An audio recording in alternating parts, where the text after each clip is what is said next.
राजधानी स्वामी विवेकानंद एयरपोर्ट से अंतर्राष्ट्रीय उड़ानें शुरू करने और बिलासपुर, रायगढ़, अंबिकापुर, जगदलपुर जैसे प्रमुख शहरों में हवाई सेवाओं के विस्तार को लेकर रायपुर में लोकप्रिय सांसद एवं भाजपा के वरिष्ठ नेता बृजमोहन अग्रवाल लगातार प्रयासरत हैं।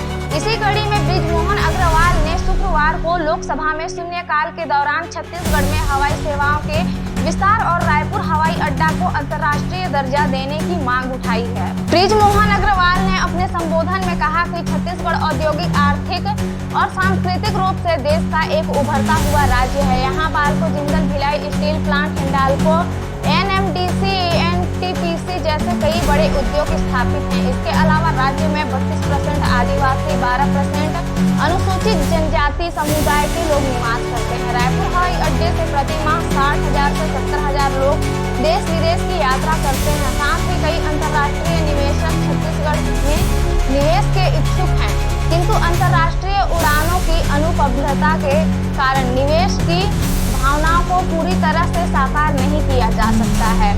उन्होंने कहा कि यदि रायपुर हवाई अड्डे को अंतर्राष्ट्रीय दर्जा दिया जाए और आवश्यक सुविधाएं जैसे immigration office, excise office, cargo terminal, बेहतर पार्किंग और अंतर्राष्ट्रीय उड़ानों का संचालन किया जाए तो इससे छत्तीसगढ़ की आर्थिक प्रगति को नया आयाम मिलेगा। सांसद बृजमोहन अग्रवाल ने केंद्र सरकार एवं नागरिक उड्डयन मंत्रालय से रायपुर हवाई अड्डे को शीघ्र अंतर्राष्ट्रीय दर्जा देने और राज्य के प्रमुख शहरों बिलासपुर, रायगढ़, अंबिकापुर एवं जगदलपुर जैसे हवाई सेवाओं में विस्तार की मांग की है। उन्होंने कहा कि यह सुविधा मिलने से छत्तीसगढ़ के नागरिकों को सुगम हवाई यात्रा का लाभ मिलेगा और छत्तीसगढ़ के देश के अग्रणी विकसित राज्यों की श्रेणी में शामिल होने की दिशा में और अधिक मजबूती से आगे बढ़ेगा। अब बढ़ते हैं अगली खबर की ओर, जो कि रायपुर जनजातीय समाज और वनों के मध्य गहरा संबंध है और दोनों में एक दूसरे के पूरक रूप से संरक्षित संवर्धित हो रहे हैं। प्रकृति की गोद में ही जनजाति समाज का पीढ़ी दर पीढ़ी विकास हुआ है। यह कार्यशाला आदिवासियों और वनों के सह अस्तित्व को केंद्र में रखकर उनके उन्नति का मार्ग प्रशस्त करेगा। मुख्यमंत्री विष्णुदेव साय आज नवा रायपुर में आदिवासी समुदायों के लिए वन आधारित जीविकोपार्जन के अवसर विषय पर नीति आयोग तथा वन एवं जलवायु परिवर्तन विभाग के संयुक्त तत्वाधान में आयोजित कार्यशाला को संबोधित कर रहे थे। मुख्यमंत्री विष्णुदेव साय ने कार्यशाला में सभी प्रबुद्धजनों, विषय विशेषज्ञों और अधिकारियों का स्वागत किया। उन्होंने कहा कि जनजाति समाज को जीविकोपार्जन को समुचित अवसर उपलब्ध कराने की जिम्मेदारी हम सभी पर है। मुख्यमंत्री विष्णुदेव साय की छत्तीसगढ़ में 32% जनजाति समुदाय निवासरत है और आज 44% इलाका वन आच्छादित है। मुख्यमंत्री साय ने कहा कि पिछले 35 वर्षों से अधिक के सार्वजनिक जीवन में मैंने प्रदेश के जनजाति समुदाय और विशेष पिछड़ी जनजाति के संघर्ष और पीड़ा को करीब से देखा है। उन्होंने कहा कि हमारे पूर्व प्रधानमंत्री श्रद्धेय अटल बिहारी वाजपेयी ने छत्तीसगढ़ के आदिवासियों की व्यथा को समझा और एक आदिवासी बहुल नए राज्य के रूप में छत्तीसगढ़ अस्तित्व में आया। साय ने कहा कि अटल जी ने आदिवासियों के कल्याण के लिए पृथक मंत्रालय का भी गठन किया और आदिवासियों के कल्याण के लिए केंद्र सरकार द्वारा भेजी जा रही राशि का सही उपयोग हो पाया। अटल जी के प्रयासों से ही छत्तीसगढ़ में विकास के नए आयाम स्थापित हुए हैं।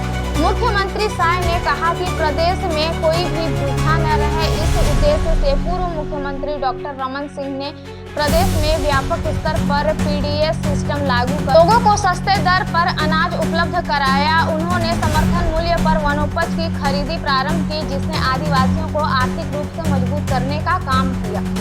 कबीरधाम जिले में आयोजित भोरमदेव महोत्सव 2025 के अंतिम दिवस की संध्या छत्तीसगढ़ की समृद्ध लोक संस्कृति और भक्ति भावना के रंग में सराबोर रही। परंपरागत गीतों, जस गीत और हॉलीवुड की सुपरहिट फिल्मों के गानों ने माहौल को संगीतमय बना दिया।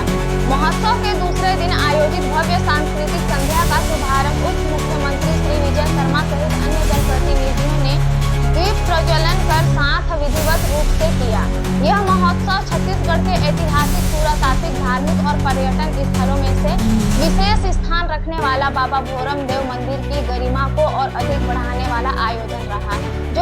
वर्ष अपनी 19वीं वर्षगांठ पर विशेष रूप से उल्लासमय रहा।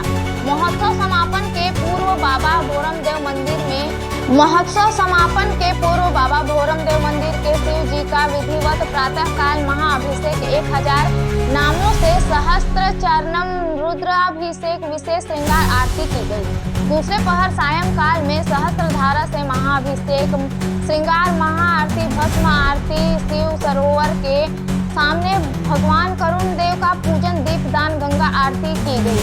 उप मुख्यमंत्री शर्मा ने कहा कि ऐतिहासिक धार्मिक पुरातत्व एवं जन आस्था के केंद्र बाबा भोरमदेव मंदिर की महिमा आदि अनंत काल से सब पर कृपा बरस रही है। बाबा भोरमदेव मंदिर अध्यात्म केंद्र है। यहाँ जो भी श्रद्धालु भक्त पर्यटन सच्चे मन से मनोकामना करते हैं उन सभी की मनोकामना अवश्य पूरी होती है।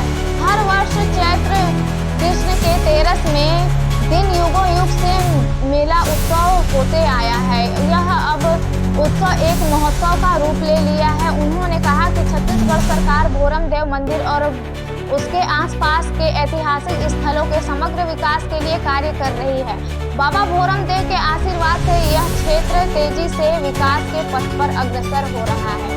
प्रधानमंत्री श्री नरेंद्र मोदी की सरकार ने स्वदेश दर्शन योजना के अंतर्गत भोरमदेव मंदिर, रामचुआ, मड़वा महल, छेरकी महल और सरोधा जैसे ऐतिहासिक स्थलों के विकास के लिए व्यापक कार्य किए जाएंगे। मंदिर परिसर में आने वाले श्रद्धालुओं की सुविधा के लिए विशेष शेड बनाए जाएंगे जिसमें पेयजल, स्वच्छता, विश्राम और बैठने की उत्तम व्यवस्था होगी। इसके अलावा मंदिर परिसर का सौंदर्यीकरण, संरचनात्मक सुधार, परिक्रमा मार्ग का विकास और पैदल पथों का निर्माण किया जाएगा। इसी प्रकार नई ताजी खबरों के लिए जुड़े रहें।